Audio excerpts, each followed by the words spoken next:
Hola de nuevo. Tras abordar el desarrollo del lenguaje en la primera etapa, nos metemos de lleno en sus dificultades. Como pediatras, sois la puerta de entrada. Sois quienes acompañáis a las familias desde el inicio y muchas veces los primeros en detectar que algo no está yendo como se espera.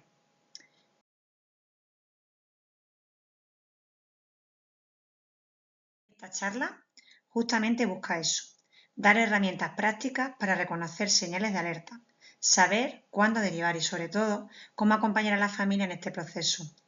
Porque detrás de cada dificultad en el lenguaje hay un niño que necesita ser comprendido y una familia que necesita orientación.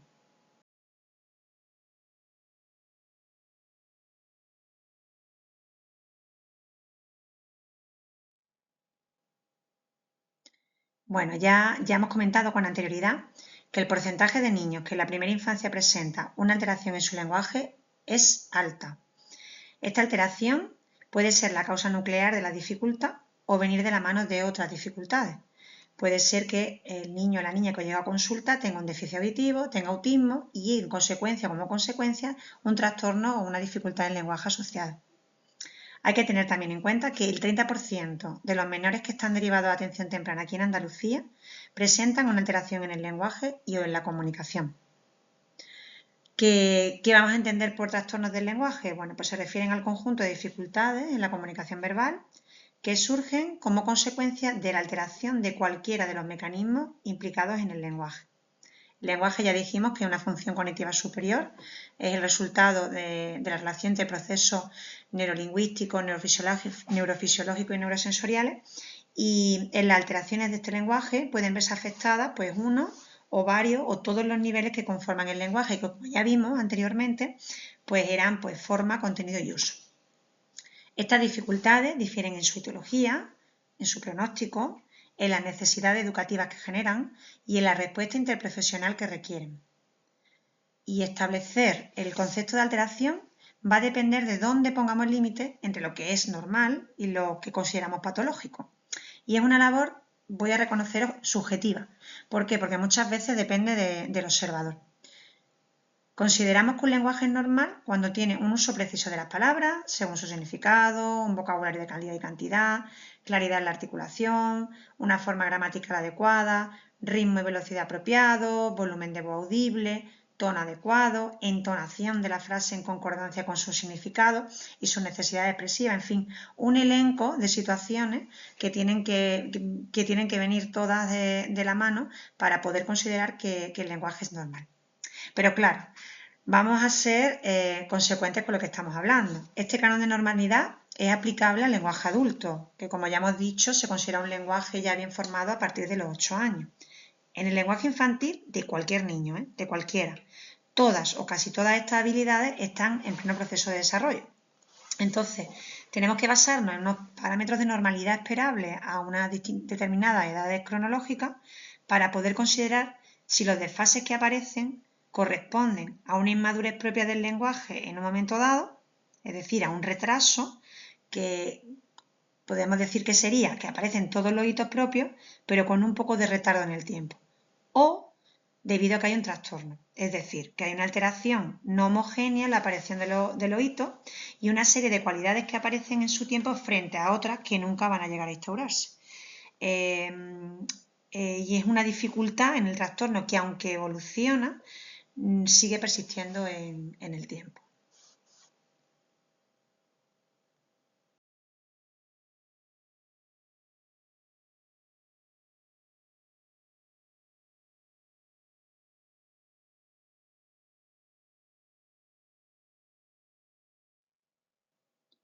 El lenguaje es complicado. Es una frase que decís vosotros, pero que yo digo también, ¿vale? Es complicado. Ya definirlo, ya habéis visto que definir sus dimensiones, cómo se desarrolla, no es fácil. Pero es que categorizar sus dificultades es una verdadera obra de ingeniería. ¿Y por qué? Pues mira, por un lado, por la propia complejidad del desarrollo del lenguaje. Ya hemos visto que es un proceso que incluye comprensión, expresión, vocabulario, gramática, ¿vale? Morfología, uso, incluye muchísimos aspectos a tener en cuenta. Además, sumado a esto, se nos une que existe una variabilidad en cuanto a la terminología y las clasificaciones, ¿vale? Según el autor, según el profesional, se utilizan distintos términos o pequeñas variaciones entre unos términos y otros para hablar más o menos de lo mismo. Y encima, esta nomenclatura utilizada en distintos contextos no es la misma. Y no solo no es la misma en diferentes ámbitos profesionales, es decir, que en salud hablemos de una manera, en educación se hable de otra, sino que además estas mismas diferencias en un mismo ámbito, por ejemplo, imaginaos el educativo, presenta diferencias entre distintas comunidades, ¿vale? Esto no ocurre, por ejemplo, en una patología clínica, ¿vale? Y esta es también la causa de que muchas veces los porcentajes de los estudios pues sean tan variables, ¿no? En cuanto a conocer qué población real y a qué edades nos estamos refiriendo, qué población presenta una dificultad o no del lenguaje. Porque claro, si para lo mismo lo llamamos de distintas maneras, a la hora de contabilizarlo obviamente va a haber variabilidad. Pero además de lo complejo del desarrollo del lenguaje y de que utilizamos términos distintos según el ámbito y según el lugar donde vivamos, también hay diferencias en diagnóstico y en modelos, ¿vale? Existen distintos enfoques para clasificar los trastornos del lenguaje. Algunos se basan en la causa, si es neurológica, si es sensorial, otros en las manifestaciones, si es una alteración en la fonología, si es una alteración en la pragmática. Y claro, esto provoca que un mismo niño pueda recibir diagnósticos diferentes según el profesional o el sistema de clasificación. Vaya, un verdadero caos. En un campo en el que además sé que no tenéis la formación precisa, pero que sí tenéis mucho interés y que por eso estáis aquí ahora mismo escuchándome. Le sumamos más cosas. Le sumamos además la comorbilidad con otras dificultades. Es una condición, ya hemos dicho, de neurodesarrollo y como condición de neurodesarrollo muchas veces el trastorno del lenguaje aparece junto a otros déficits o dificultades. Ya hemos hablado, ¿no? Déficit auditivo, déficit intelectual, TDAH, autismo. Y entonces, ¿qué propuesta os traigo yo? Pues mi propuesta es, por un lado, citar la CIE-11, ya que es la condición clínica principal que os aparece en DIRAYA. Por otra parte, utilizar ODAT o hablar de la ODAT, que es la clasificación a través de la cual se deriva atención temprana aquí en Andalucía. Y la última, y que es de cosecha propia, la que os propongo una clasificación sintomatológica, ¿vale? Pensada más bien en los perfiles más frecuentes que suelen llegar a consulta, un poco para que tengáis la idea un poquito más clara de, independientemente del nombre que utilicemos, qué es lo que está ocurriendo con este niño.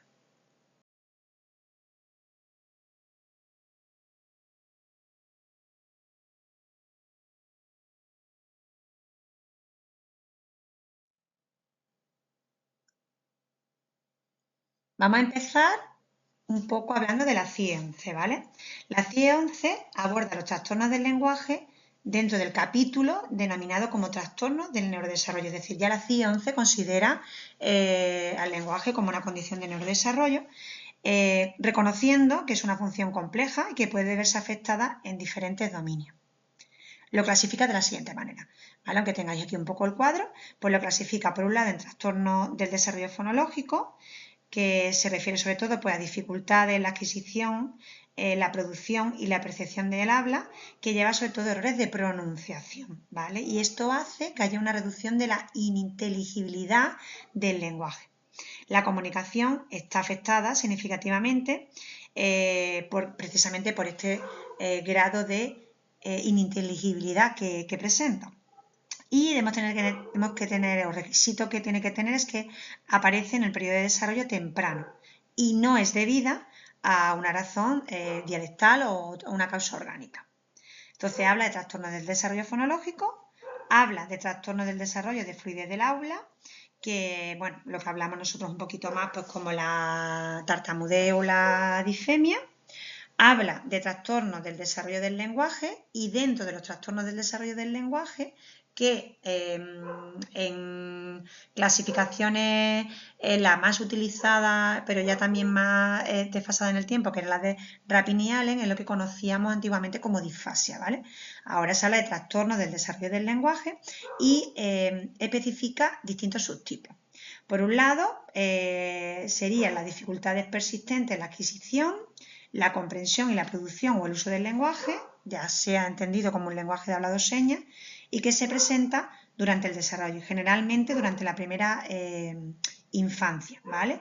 Y causa limitaciones significativamente en la capacidad para comunicarse.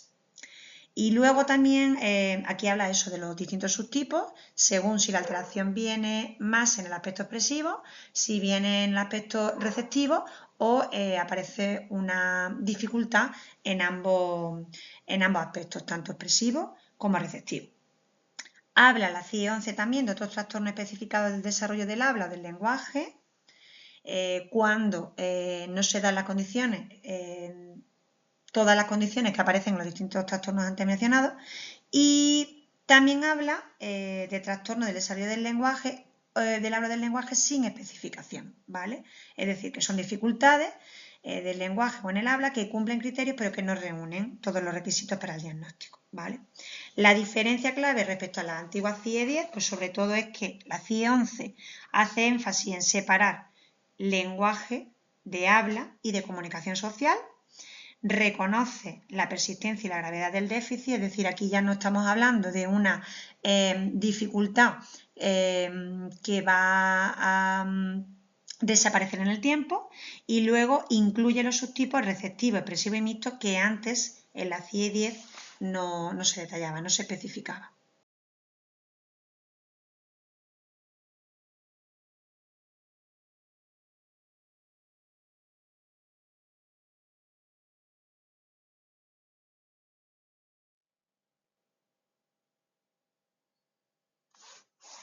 La siguiente propuesta que os había dicho, pues surge por ser prácticos, ¿vale? Más que nada, ¿no?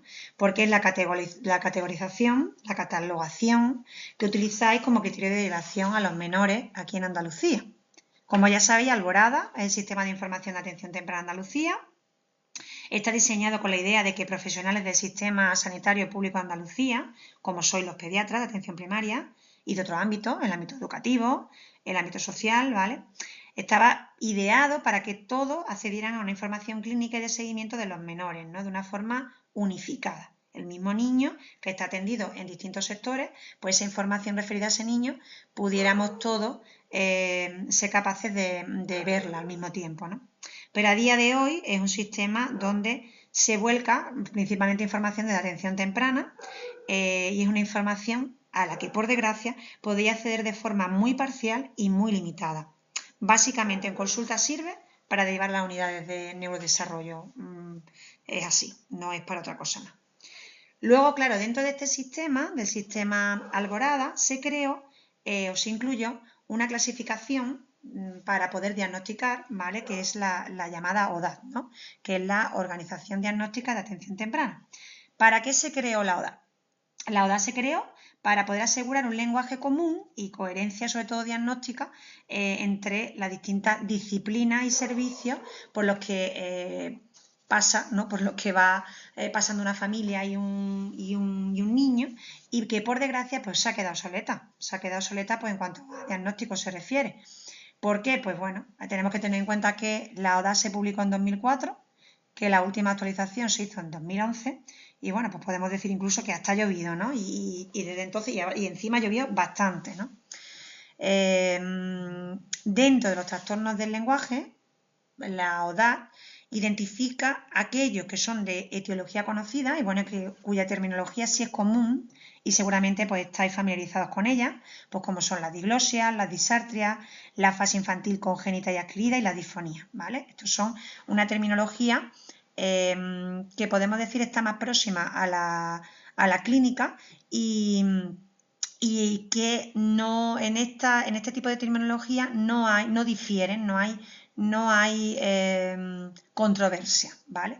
Y luego también habla de aquellos más funcionales, ¿no? De una etiología, podemos decir, como más difusa o más confusa y por tanto la identificación y detención probablemente pues os cueste más. Y que son pues la dislalia, el retraso simple del habla, la disfemia, el retraso simple del lenguaje y la disfasia, ¿vale? A ver, es verdad que sabemos aquí al lado de esta flechita que os he puesto, si os fijáis, al lado de cada uno de los términos hay un interrogante. ¿Eso qué significa? Que cuando vosotros pincháis en cada uno de estos nombres, Alborada os permite, os da la posibilidad de leer a qué se refiere, ¿vale? Entonces, concretamente,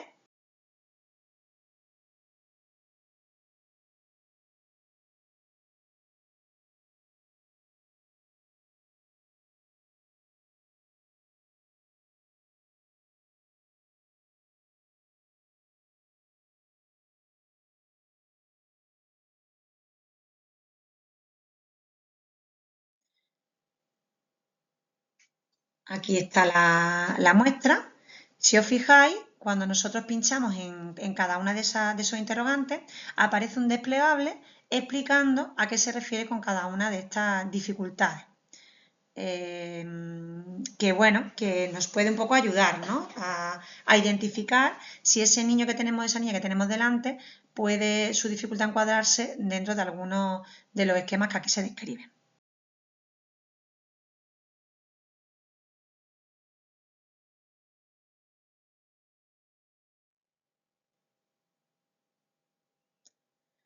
Ahí los vamos a poner aquí, estos por ejemplo, ¿vale?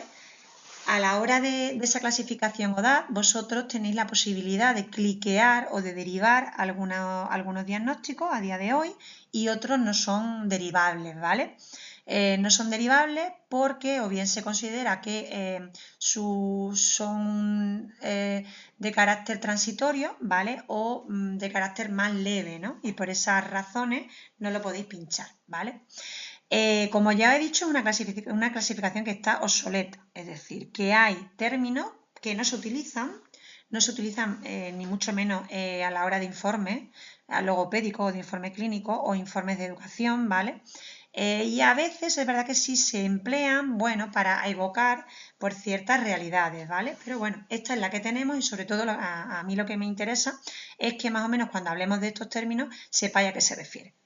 El primero de ellos, el de dislalia, sobre todo pues se hace hincapié o hace referencia a aquellas dificultades más expresivas, articulatorias, ¿vale? Esto que nosotros decimos, pues aquellos niños que presentan dificultades a la hora de pronunciar ciertos sonidos, ¿vale?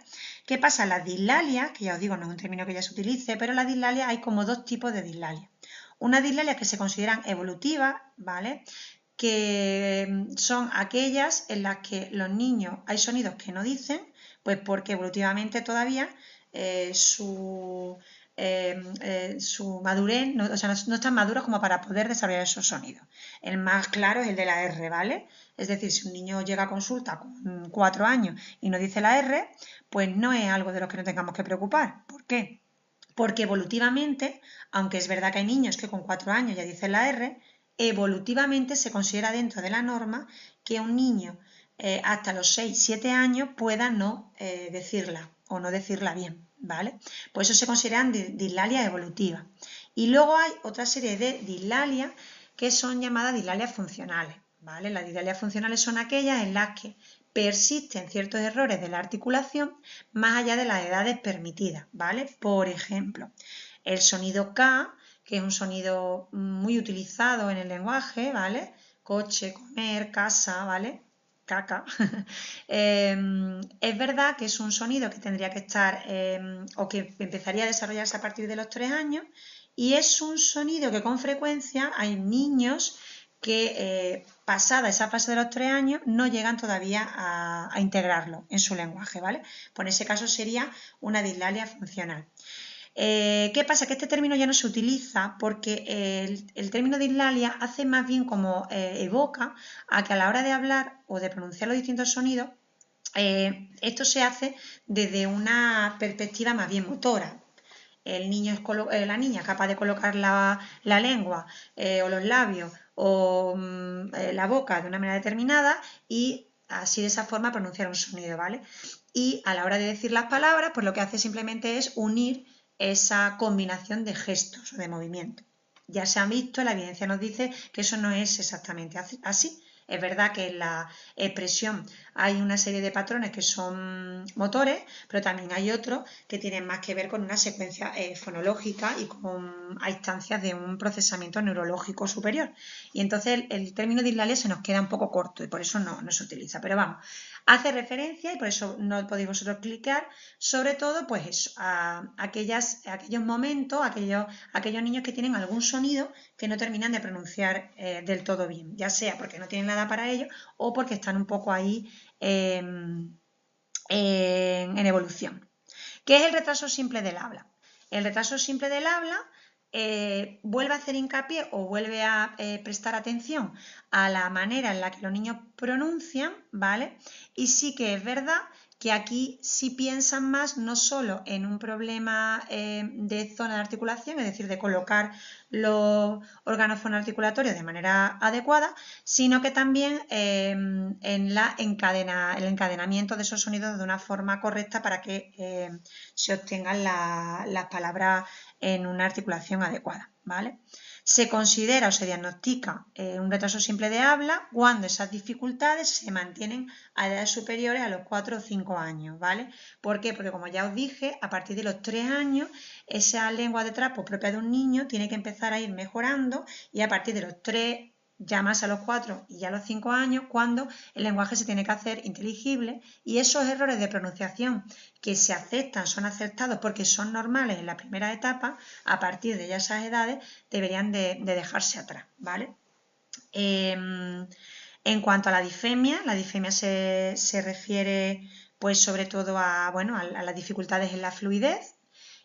También se habla de dos tipos de disfemia, una disfemia de carácter más evolutivo, que suele tener una aparición entre los 2-3 años, y es una disfemia transitoria, ¿vale? Una etapa del desarrollo del lenguaje en el que a veces aparecen ciertas repeticiones de los sonidos, pero que en unos 2-4 meses pues suele resolverse sin ningún tipo de intervención, ¿vale?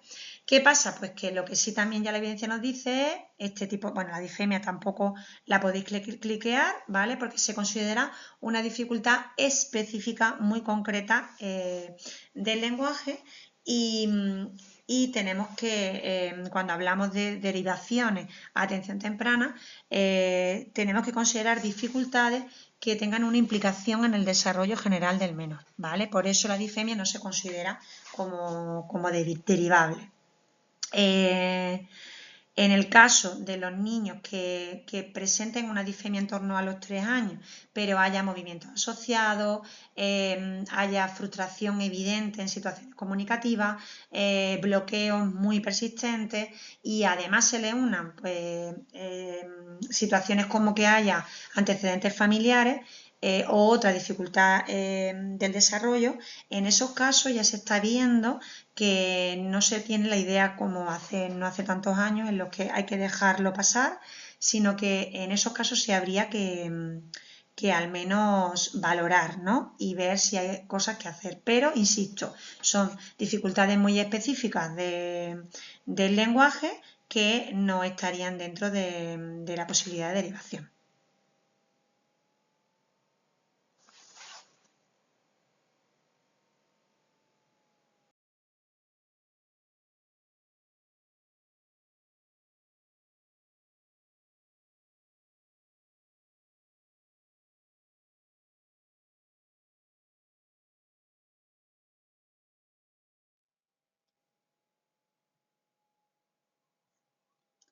Otras dificultades que aparecen también descritas dentro de Alborada serían el retraso simple del lenguaje y la disfasia, ¿vale? La disfasia se equipararía al trastorno del desarrollo del lenguaje que hemos hablado antes en CIE 11, ¿vale?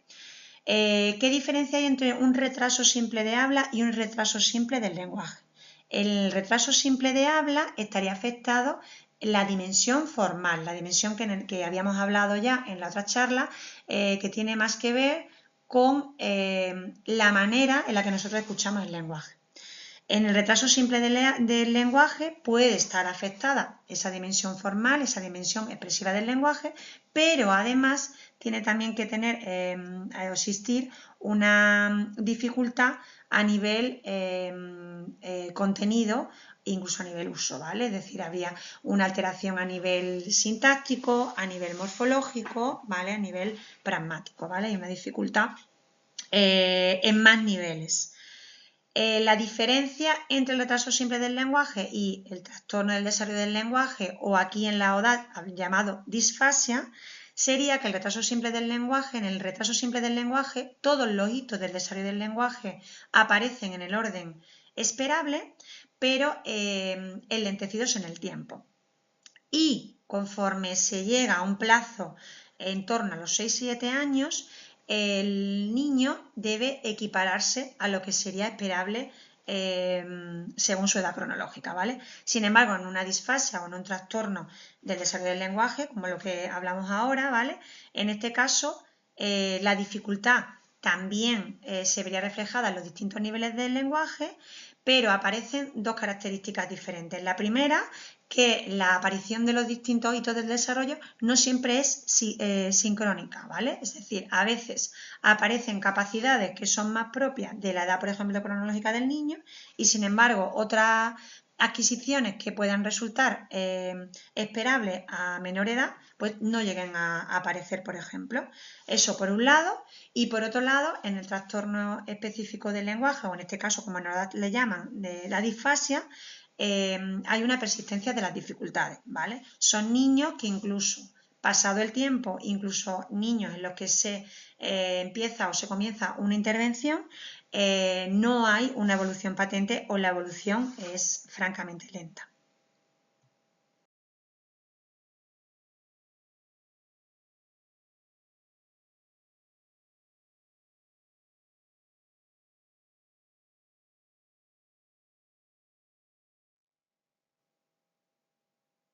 Bueno, y por último, mi propuesta, o la propuesta que yo traigo aquí de la cosecha, que lo que pretende es que os sintáis más bien identificados con las situaciones que viví en consulta, más allá de un diagnóstico, un nombre o una nomenclatura, ¿vale?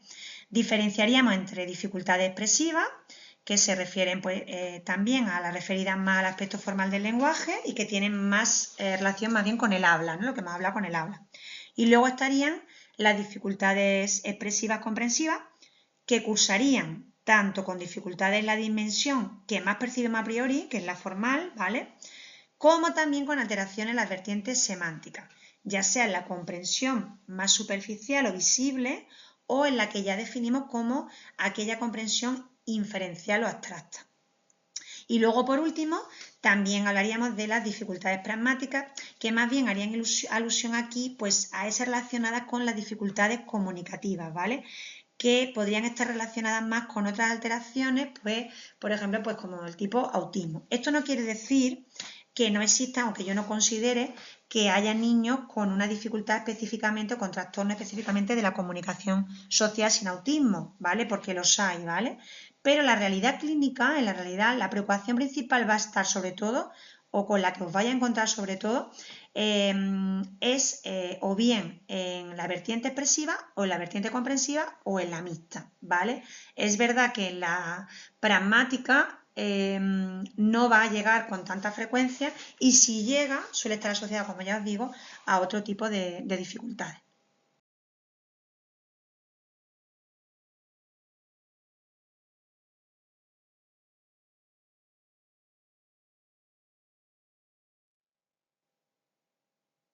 En esta clasificación sintomatológica, pues sobre todo nos vamos a basar en ese conocimiento del desarrollo que hemos visto previamente en la anterior presentación.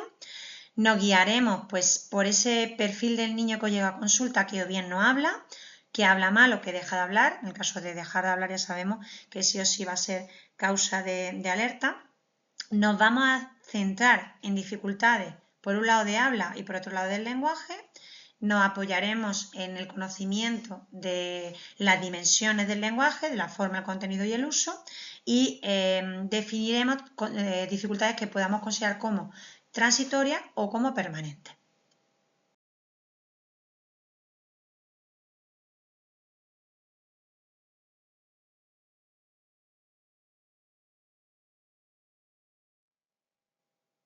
Cuando hablábamos de desarrollo del lenguaje, lo definíamos como una función compleja que se construye a partir de múltiples sistemas que interactúan, ¿vale? Hablábamos de cognición, de percepción, de motricidad, de comunicación social, de entorno, ¿vale?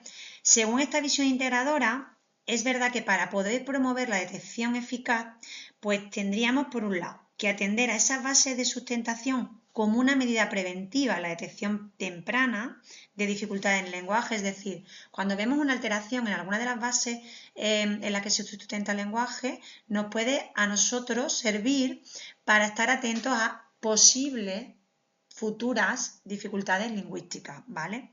Y por otro lado, si eso no nos hemos dado cuenta o no lo hemos detectado, cuando ya nos llega a consulta una dificultad, sí que tenemos que atender a esas bases de sustentación como posible explicación ante la preocupación en consulta. Es decir, ¿por qué este niño no habla? Pues puede ser porque en las bases de sustentación haya una dificultad y que esa sea la causa, ¿vale?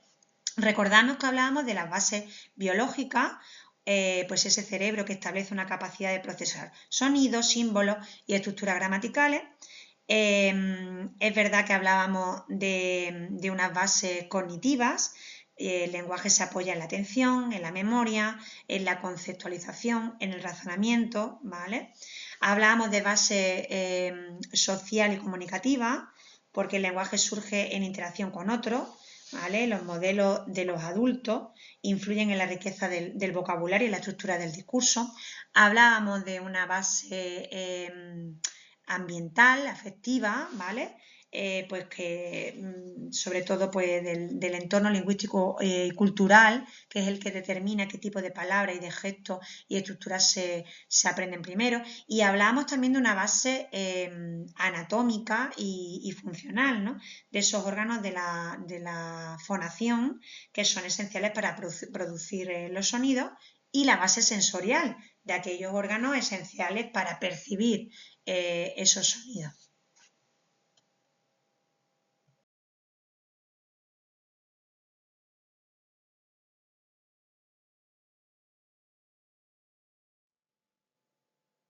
Desde la perspectiva neurofisiológica, existen estructuras cerebrales especializadas que sustentan tanto la comprensión como la producción del lenguaje. Bueno, ya para nosotros es conocido pues, que la función del área de Broca, los lóbulos frontales izquierdos, que es la responsable de la planificación gramatical y de la producción del habla, el área de Wernicke, que está ubicada en el lóbulo temporal izquierdo y que es clave para la comprensión y el significado de las palabras. Ya sabemos que no es que solamente haya dos áreas en el cerebro que se encarguen del lenguaje específicamente, sino que además estas se encuentran conectadas por el fascículo arqueado, el cual permite la coordinación entre comprensión y expresión, y además también, pues el lenguaje requiere de la integración de sistemas sensoriales motores, por un lado la corteza auditiva, que es la que percibe los sonidos, y la corteza motora y el cerebelo, que coordinan la articulación, la respiración y la prosodia, ¿no? La entonación. Es decir, hay una serie de estructuras anatómicas cerebrales encargadas o que nosotros tenemos como identificadas con las que regulan el desarrollo del lenguaje, ¿vale? Bueno,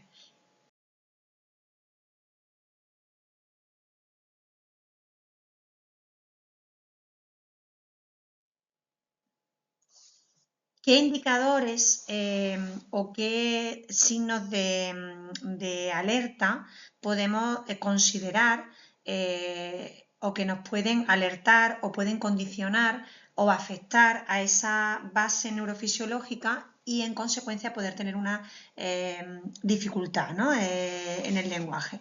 Los antecedentes familiares, ¿vale? En este caso, pues la presencia de hermanos o de familiares de primera línea con trastornos del lenguaje es un predictor bastante robusto en cuanto a riesgo de padecer un trastorno del lenguaje.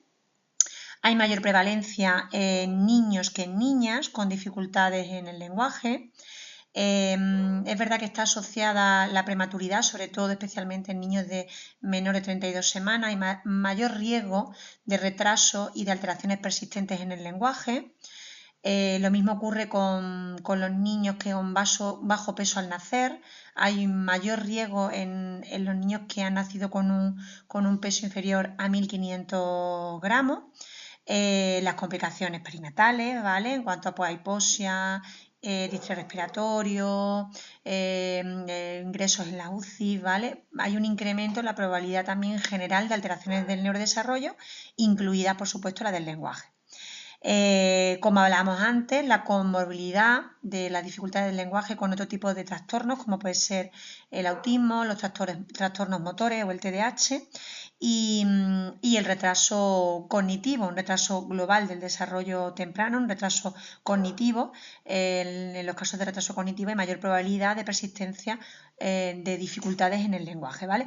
Todos estos indicadores, es decir, cuando nos viene un niño en los que se cumplen unos varios criterios de los que están aquí descritos, esto nos puede también dar una perspectiva de necesidad de mayor seguimiento frente a otros en los que no existan estos indicadores de riesgo biológico.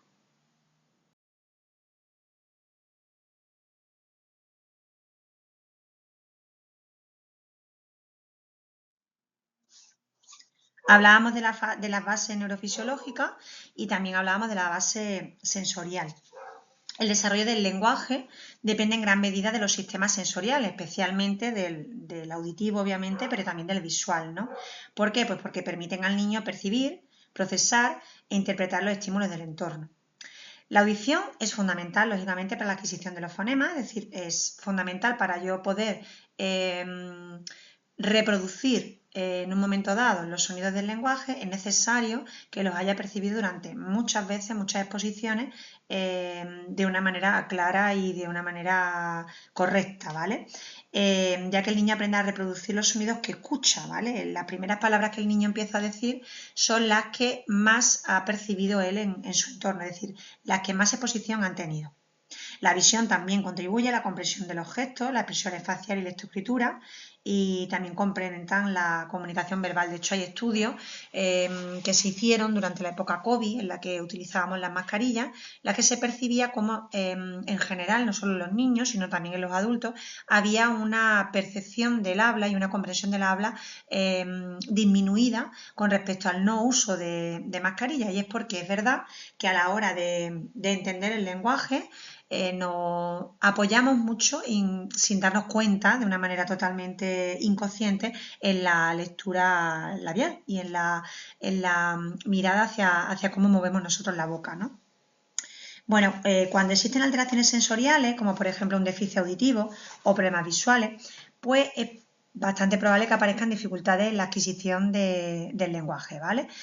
Ya sea por retrasos en la articulación o por limitaciones en la comprensión en el uso de las palabras. Y por eso la exposición al lenguaje y el apoyo especializado pues son esenciales para poder maximizar las capacidades cognitivas del niño. Vosotros desde pediatría tenéis vuestro protocolo de detección de cribado auditivo y son fundamentales pues también un poco pues para prever cuáles de esos niños que tienen una dificultad del lenguaje también tienes asociados un problema auditivo, ¿vale? Aquí en este dibujo os expongo un concepto que es el de la banana auditiva. La banana auditiva es la zona del espectro de los sonidos donde se concentran los sonidos del habla, ¿vale? Los distintos sonidos del ambiente o los sonidos que nosotros percibimos se producen a distintas frecuencias y se empiezan a escuchar a una determinada frecuencia. Curiosamente, la conversación está pues en torno entre los 20, los 60 decibelios más o menos, ¿vale? Y esa percepción del discurso forma un dibujo que se asemeja a un plátano, a una banana, y pues de ahí el nombre de banana auditiva, ¿no? ¿Qué ocurre? Pues que si un niño no percibe o tiene una pérdida justamente en ese nivel de frecuencia, pues claro, tiene más probabilidades de sufrir unas dificultades en la comprensión y en la articulación, ¿vale? La evidencia no dice que un niño con otitis recurrente y unas pérdidas transitorias moderadas de entre 20 y 40 decibelios, sí o sí va a tener una dificultad en el lenguaje o un trastorno en el lenguaje. No, la evidencia no nos dice eso.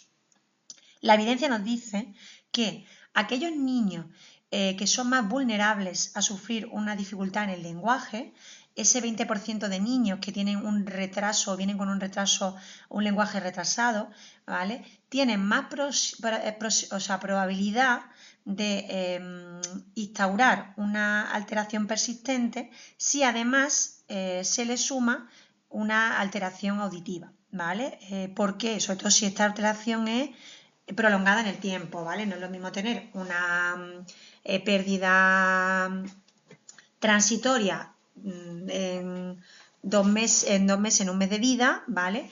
Que si se prolonga pues a lo largo de todo el año. Y no es lo mismo que ocurra en los estadios de la adquisición del lenguaje en torno al 1 o 3 años, que se adquiera una vez que ya o se tenga una vez que ya el niño tenga adquirido el lenguaje, ¿vale?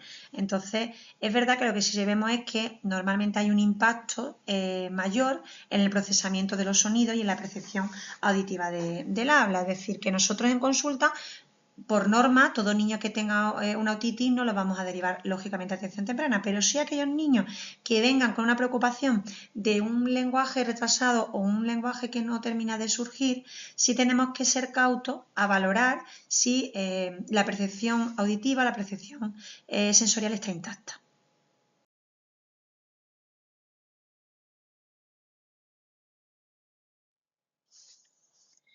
El lenguaje, hemos dicho, bueno, no solo depende del cerebro, sino también depende de los sistemas respiratorios y fonatorios, ya que permiten producir y modular los sonidos del habla, ¿vale? Los pulmones proporcionan un flujo de aire necesario y su coordinación determina la intensidad, la duración y las pausas del habla, ¿no? Que viene determinada por la cantidad de aire que tenemos. No podemos hacer frases indeterminadas, sino que entre medio tenemos que coger aire para seguir hablando, ¿no? Ese flujo de aire pues nos permite en un momento dado pues hablar así en susurro, ¿no? Para no despertar a los niños. O nos permite elevar nuestra voz e intentar de esta manera llamar vuestra atención por si habéis quedado un poco aletargados escuchándome, ¿no? Por otra parte, la laringe, pues con las cuerdas vocales, transforma ese aire en sonido y en las cavidades de resonancia, faringe, cavidad oral y nasal, pues permiten mejorar la calidad y el timbre de la voz, ¿no? Lengua, labios y paladar son los que nos permiten articular y colocar producir los distintos sonidos del lenguaje según la posición en la que los coloquemos, ¿no? La correcta maduración y coordinación de todos estos sistemas es esencial para que los niños puedan desarrollar un habla fluida, ¿vale? Obviamente, si hay una dificultad en las cuerdas vocales, pues, o hay una alteración en las cuerdas vocales, tendremos, por ejemplo, pues, disfonía o afonía, que van a influir en gran medida en la inteligibilidad del lenguaje, ¿vale? O si tenemos una alteración orofacial, una diglosia, una fisura palatina, ¿vale? Obviamente esas dificultades también van a alterar la articulación y la producción formal del lenguaje.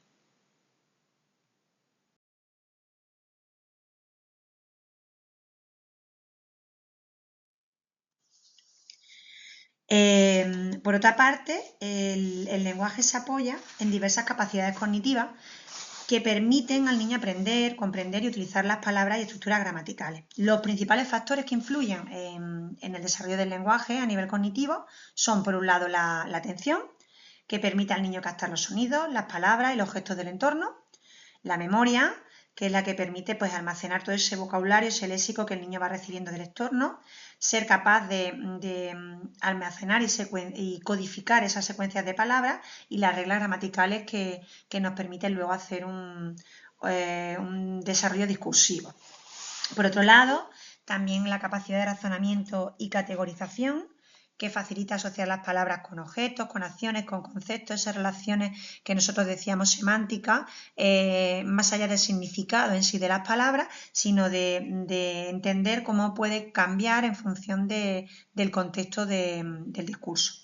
Procesos ejecutivos que nos permiten planificar, organizar y estructurar el discurso de manera coherente; y el procesamiento auditivo y percepción de patrones, ¿no? Es ser capaz de reconocer los fonemas, los distintos fonemas de las palabras, del lenguaje, del habla, los ritmos y las entonaciones del lenguaje.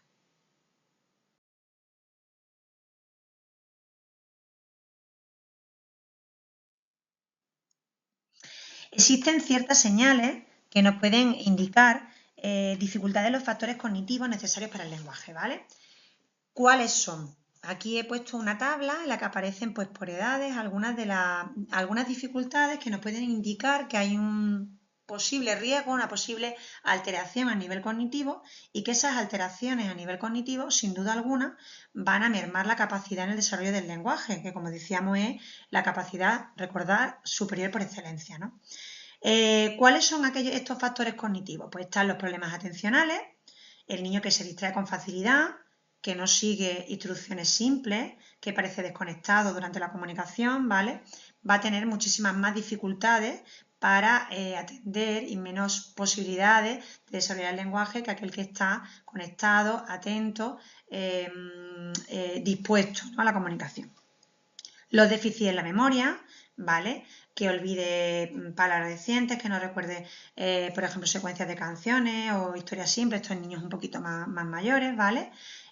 Dificultades en razonamiento y en categorización, que no sea capaz de lograr asociar esa capacidad referencial de asociar las palabras con los objetos o con las acciones, esa dificultad para comprender cuando eran más pequeñitos las instrucciones básicas de rutina, ¿vale? Cuando tenían en torno a un año, o comprensión de instrucciones un poquito más complejas a partir de los 2 años, o tiene problemas para agrupar o clasificar elementos, ¿vale? Le cuesta trabajo decir, pues si yo le pregunto, en una mesa le doy varios objetos y le digo, dame el que sirve para comer o el que sirve para pintar, ¿no?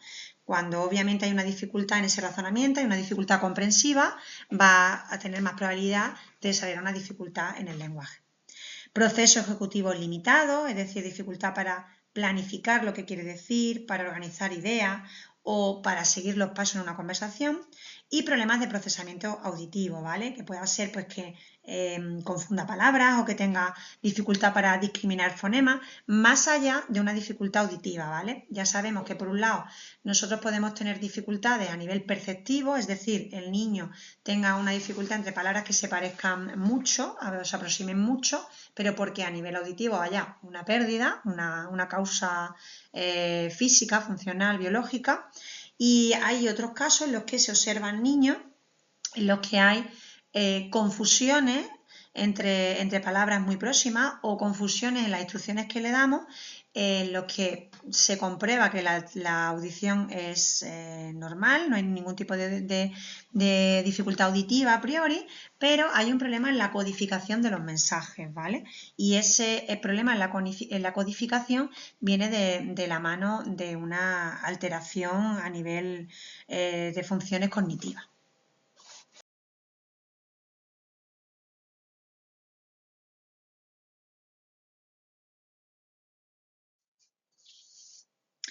Y el lenguaje, pues también se desarrolla gracias a la interacción social y a la afectividad.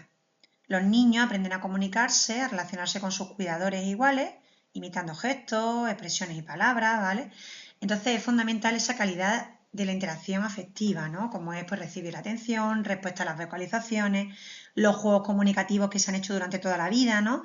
Los 5 lobitos de nuestra abuela, las palmas palmitas, ¿vale? El juego del cucú. Eso estimula la motivación para hablar y para comprender. Y además, el entorno social y cultural enriquece el vocabulario, ¿no? Las normas del discurso, las habilidades pragmáticas e intencionales, ¿no? Eso permite que el niño use el lenguaje de una manera cada vez más adecuada. Un ambiente que sea rico en estímulo interactivo facilita que el niño esté expuesto a la experimentación de más palabras, de nuevas estructuras y por tanto su desarrollo lingüístico va a ser más sólido, más funcional, más rico, ¿no? Nuestra preocupación actual viene de la mano de los cambios en los estilos interactivos, no solo entre niños y adultos, sino entre los propios adultos que actúan de modelo, ¿vale? Es verdad que aún no hay una evidencia robusta suficiente entre la correlación de exposición a pantalla y retraso en el lenguaje o alteraciones del lenguaje. No hay todavía una correlación directa porque nos faltan todavía investigaciones, ¿vale?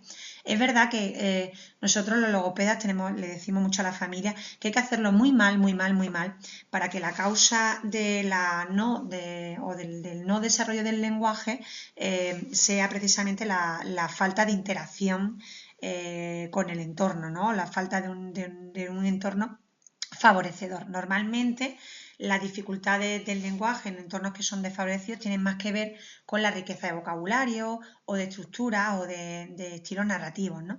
Pero es verdad que el camino va orientado no solo al uso en sí como causa del atraso del lenguaje, sino a la sustitución de ese uso individualizado de la pantalla por un contexto de interacción y aprendizaje natural en el que se establecen múltiples situaciones comunicativas, es decir, hemos pasado de tener unas interacciones con nuestros pequeños pues basadas en rutinas de juegos, ¿no? En sentarnos con ellos, en cantarles canciones, ¿vale?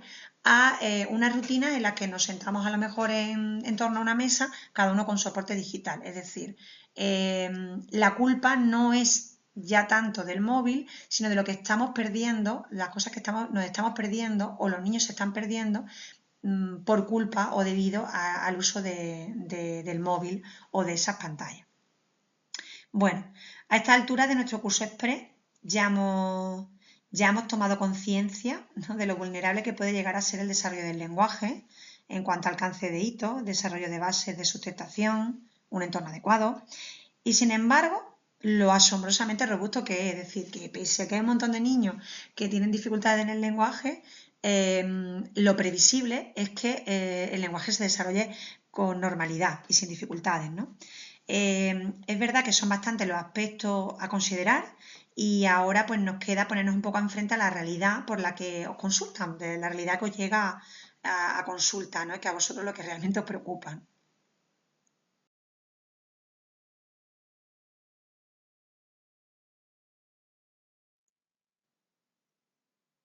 Como pediatra, te consulta por aquellos niños que tardan en hablar, ¿vale?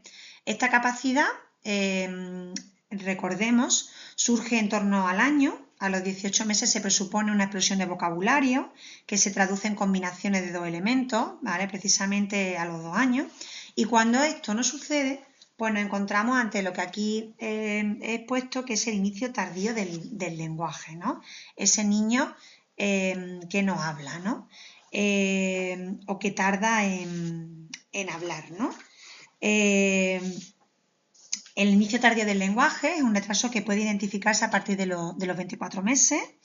Los criterios diagnósticos aceptados son un vocabulario expresivo menor de 50 palabras y ausencia de combinaciones de 2 palabras a los 2 años.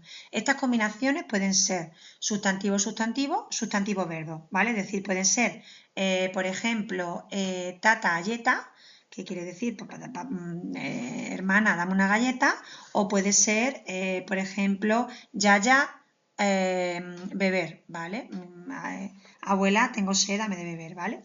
Este retraso no va acompañado de otras condiciones clínicas, ¿vale? Es decir, hay un inicio tardío, pero tenemos que comprobar que no existe una pérdida auditiva que sea la causa, ni hay una discapacidad intelectual, ni hay autismo o una privación social total que sea la causa de que el lenguaje no haya aflorado, ¿vale?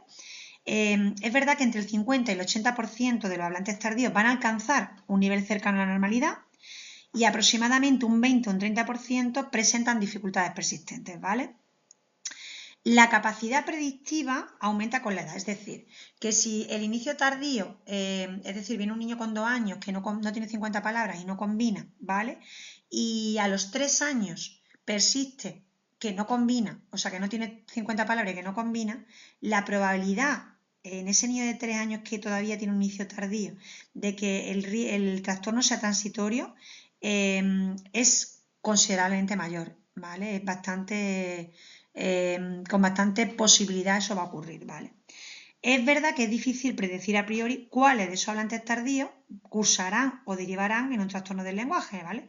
Lo que sí debemos tener claro es que hay que hacerles un seguimiento, ¿vale? Igual que su monitorización va a condicionar en gran medida el desarrollo y la mejora de aquellos que sí vayan a cursar finalmente con un trastorno persistente. Es decir, que el niño que os llegue con 2 años que no tenga esta adquisición, a ese niño hay que hacer los seguimientos, ¿vale? Porque no podemos discernir cuáles de esos niños va a tener una dificultad mayor. Con ese seguimiento, nosotros lo que nos va a permitir es, por un lado, alertar a la familia. Y una familia alertada también es una familia que está más pendiente, es una familia en la que se, se sienta, por decirlo un poco más, o atiende un poco más el lenguaje de ese niño y le ve un poco más la importancia de estimularlo. ¿Vale? Y por otra parte, en ese seguimiento, el niño que vamos a poner con 30 meses persiste esa dificultad de no tener 50 palabras y no combinar, pues nos podemos ya empezar a plantear una derivación para una valoración un poquito más exhaustiva y especializada. Aquí os dejo algunos estudios, ¿vale? Que indican pues, que eso, que los hablantes tardíos tienen mayor riesgo de desarrollar dificultades lingüísticas persistentes que los de que no las tengan.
Y luego, es verdad, si son frecuentes los niños que tardan en hablar, que son bastante frecuentes, me atrevería a decir que más lo son los que hablan mal o entre comillas eso de que hablan mal, ¿vale? Porque ¿qué significa que un niño no hable bien o que hable mal, ¿vale? Primero tenemos que definir esto. ¿Qué se entiende por hablar mal? Podemos referirnos a que en los mensajes que dice un niño sean ininteligibles, ¿vale? Pues por una ausencia o insuficiencia de alimentos, es decir, que hagan pues una frase en las que omitan palabras, ¿vale? O no utilicen nexos o verbos muy acortados, ¿vale? O puede haber también una dificultad en la inteligibilidad por una alteración en la prosodia, ¿no? En la entonación, en la melodía, ¿no? También puede haber una alteración o que hablen mal o entender que hablan mal porque hay una falta de armonía en la fluidez, ¿no? O porque hay una alterada forma de pronunciar, de articular las palabras, ¿vale? ¿Y qué puede estar pasando, ¿no? Con respecto a la fluidez, la tartamudeo disfemia puede tener su inicio a los 18 meses, aunque con mayor frecuencia, como he dicho antes, se suele dar entre los 2 y los 5 años. Se estima que el 5% de los niños tartamudean y que ocurre una recuperación del 80% de ese 5%, ¿vale?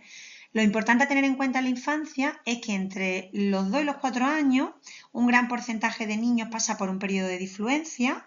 Aproximadamente esta disfluencia dura de entre 2 a 4 meses y en esas semanas se observan repeticiones de palabras enteras o pausas, ¿vale? Aquí, ¿vale? Pero en ellas no aparecen esfuerzos, no hay una alteración del volumen o de la respiración, no hay una respiración entrecortada, ¿vale? No hay movimiento OTI asociado, ¿vale? Es una etapa que hemos dicho antes evolutiva, en el que el niño muchas veces no es consciente de esa influencia, es decir, que más bien nuestra acción ahí va a consistir en asegurarnos que el niño no tome conciencia, ¿vale? Porque la conciencia de la disfluencia es la que marca muchas veces la persistencia, ¿vale? Dentro de los documentos os he dejado un material de pautas para las familias en los casos que aparezcan esas disfluencias, ¿vale? Con respecto a la comprensión, el desarrollo de la semántica se establece, al igual que los aspectos más básicos de la comunicación, desde la etapa preverbal, ¿vale? Evolutivamente y a grosso modo entendemos lo que luego expresamos, ¿vale? Ya decíamos primero que en el primer año nosotros comprendemos las palabras, que luego al año decimos, en el primer año de 1 a 2 años entendemos verbos, que luego a los 2 años decimos, ¿vale? Cuando aparece una alteración en la comprensión, a consecuencia, por ejemplo, de un déficit cognitivo, un test de desarrollo general nos va a dar una información. En esos casos, la premura en la intervención, en eso ahí no hay duda, ¿vale? Hay que atenderlo, ¿vale? Pero ¿qué pasa cuando la alteración es puramente lingüística, ¿no? Es decir, alteraciones que están enclavadas en lo que es el trastorno del desarrollo del lenguaje que conocíamos o que hemos hablado en la CIE-10. En esos casos hay muchísima variabilidad de síntomas porque además el trastorno del desarrollo del lenguaje es un trastorno que se dice que es invisible, ¿vale? Por un lado, aquellos en los que la vertiente expresiva está más alterada, el retraso en la adquisición léxica o la permanencia de la ininteligibilidad, es decir, que al niño no se le entiende, pues nos va a activar la preocupación, ¿vale? Es decir, aquellos niños que de repente se articulen tan mal, ¿vale? No digan palabras, que serían los inicios tardíos, o en este caso no se les entienda, ¿vale? La familia va a venir alertada, ¿vale? Pero nuestra visión tiene que ser agudizar la visión a aquellos niños en los que es verdad que aparezca un lenguaje retrasado, pero un desarrollo normalizado en el resto de las áreas, ¿vale? Que tengan intención comunicativa a priori preservada, pero que sin embargo su lenguaje pues no se desarrolle a nivel estructural como se espera, ¿vale? En esos casos tenemos que indagar un poquito más, ¿vale? Y sobre todo a nivel comprensivo, para ver si realmente estamos hablando ya de niños, de a lo mejor de en torno a 3 años, son niños que a lo mejor tienen intención comunicativa, han empezado a desarrollar un lenguaje expresivo funcional, pero la coherencia en cuanto a las respuestas que son directas, no a que te narren y te cuenten qué han hecho hoy, sino a que tú le preguntes con quién has venido, quién te ha traído, cómo has venido, hay una coherencia en esa respuesta. Si la familia muestra o expresa que no hay coherencia en la respuesta, es verdad que también son signos de alarma para poder derivar. Y luego he dejado para el final el cuadrito del medio, que se refiere a los trastornos o las dificultades en la expresión, ¿vale? En la articulación. Hablar ya sabemos que va más allá de producir o pronunciar sonido a través de un acto motor, ¿vale? Esto no es que mueve la lengua a los labios, ¿vale? Sino que es el resultado de como ya hemos dicho, una relación entre muchos procesos, ¿vale? Es por eso por lo que más allá del término que hablábamos antes de dislalia, ahora se habla o se acuña el concepto de trastorno de los sonidos del habla, ¿no? Que engloba tanto las disfunciones motoras, esas alteraciones que nos permiten colocar los órganos fonoarticulatorios en óptimas condiciones para poder articular los distintos sonidos, como las alteraciones evolutivas en las que la dificultad radica en esa secuenciación correcta, ¿vale?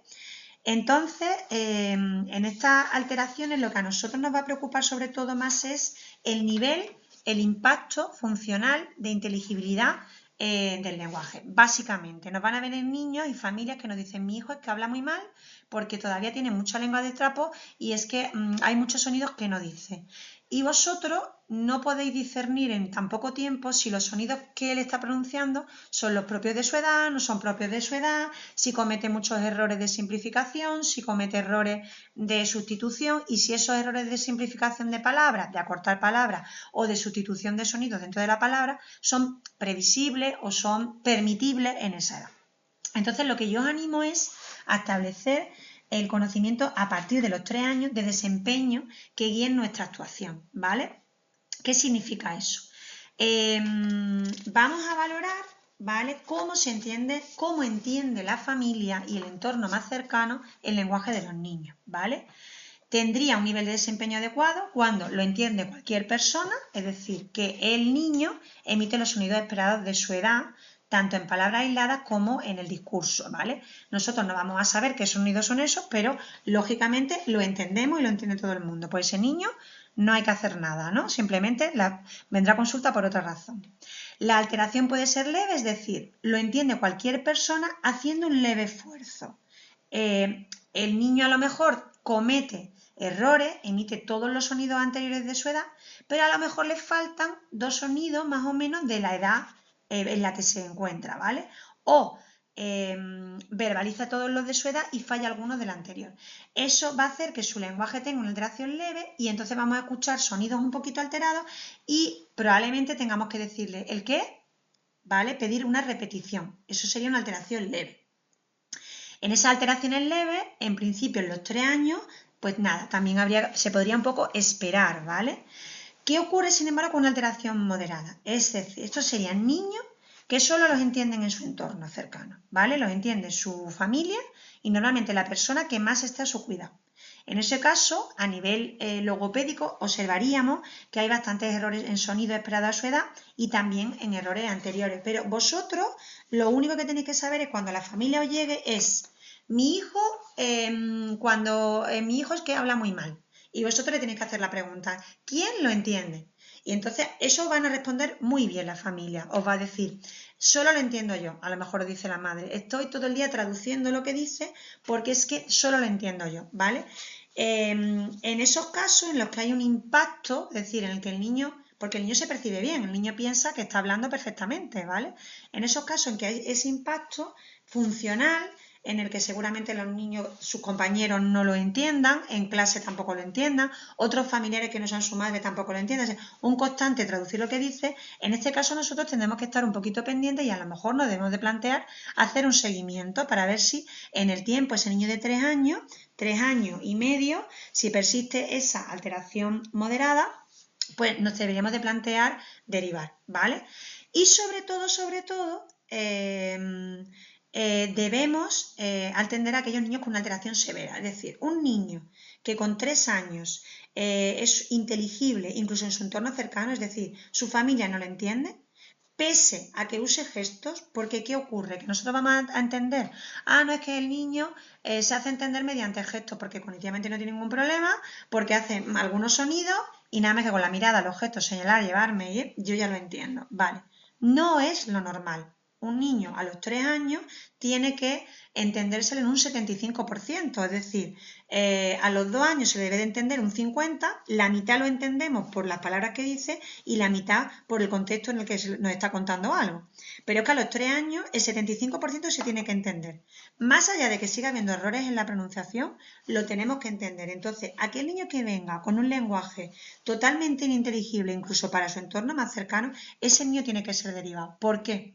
Porque en ese niño no sabemos si la alteración es transitoria o verdaderamente va a ser un posible trastorno fonológico o un trastorno de los que hablaba la CIE 11, que ese sí va a ser persistente.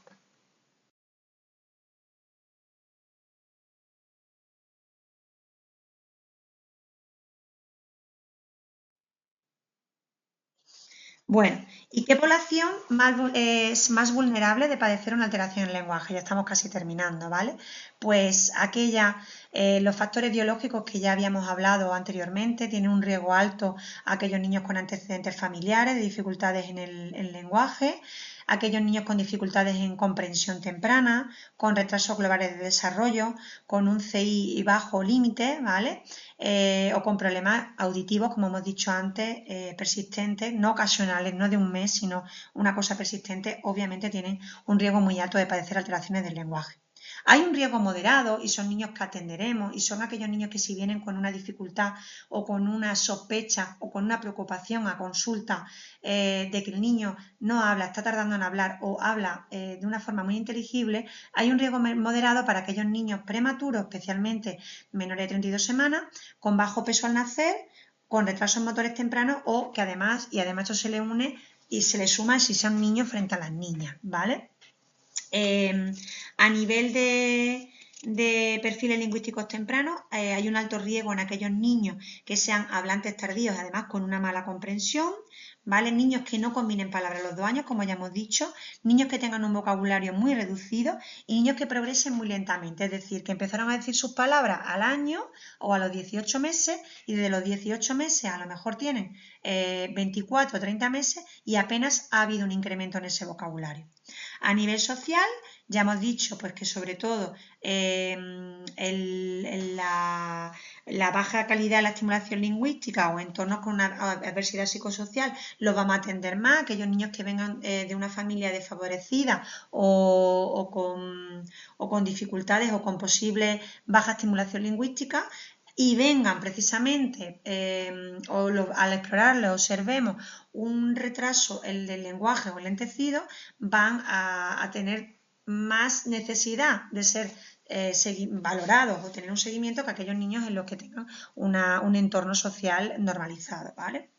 Luego, como hemos dicho antes, pues condiciones de neurodesarrollo asociadas, es decir, aquellos niños que ya sabemos que tienen otro tipo de trastornos del neurodesarrollo, dificultad en la atención, funciones ejecutivas o trastornos de espectro autista. Estos niños van a ser derivados sí, entonces sabemos que tienen más vulnerabilidad a la hora de sufrir alteraciones del lenguaje, pero esos niños van a llegarnos sí o sí, ¿vale? Y luego, niños que no progresan a nivel evolutivo del lenguaje, como he dicho antes, niños que a lo largo de los meses no progresan o que tienen dificultades en varios dominios, es decir, porque tienen una dificultad a nivel expresivo, pero también a nivel de combinación de palabras y también de comprensión, es decir, cuantas más dimensiones estén afectadas, más probabilidad de que haya una dificultad del lenguaje persistente y por tanto más necesidad de derivarlo.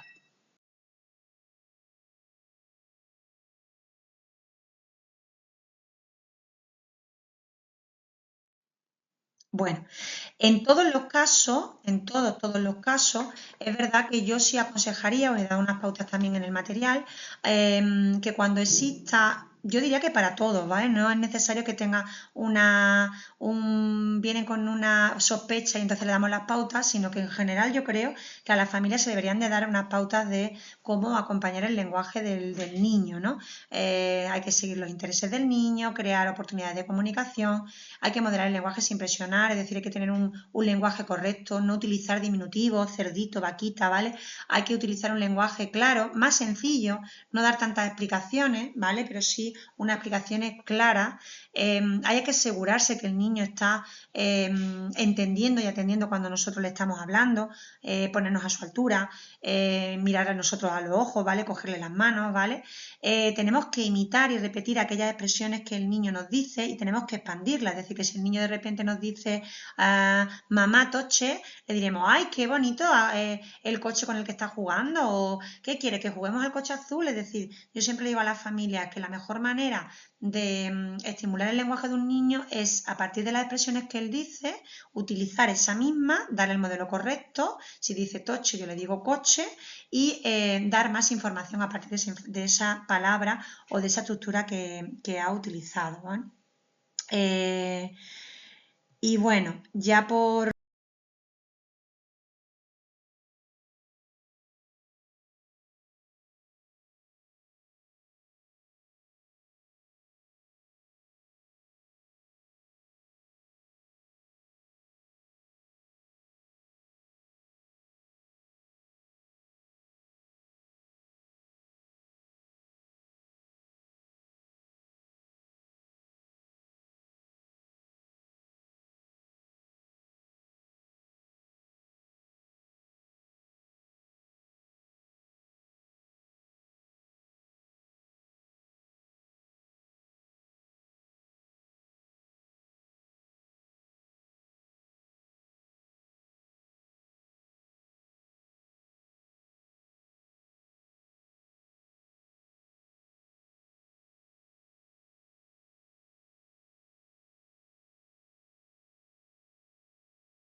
último, lo que nos llevamos a casa, bueno, básicamente lo que nos llevamos a casa es entender que, como hemos dicho, el desarrollo del lenguaje es un desarrollo bastante estable. Es verdad que no se da en momentos muy puntuales de los momentos cronológicos, pero sí existen como unas ventanas de desarrollo, estamos muy acostumbrados últimamente, está esto muy de moda escucharlo, ¿no? Es decir, hay unos periodos que son críticos para la adquisición de de los distintos hitos, ¿vale? Y que es una cosa progresiva, es decir, que en el lenguaje, a nivel de etapa prelingüística, pues hay que fijarse mucho en las capacidades cognitivas y comprensivas. A los de los 12 y 18 meses sumamos esas competencias comunicativas y comprensivas con el inicio de la palabra. A los 24 meses sumamos a esas competencias comunicativas y comprensivas el inicio de las palabras, que no solo hay un inicio de palabras, sino que hay una explosión de vocabulario, que a partir de los 24 meses a esa competencia comunicativa, comprensiva, desarrollo léxico en cantidad, se produce un inicio de combinación, y que a los 3 años, además de todo eso, nos tenemos que fijar sobre todo, como ya hemos dicho, en la calidad de las emisiones.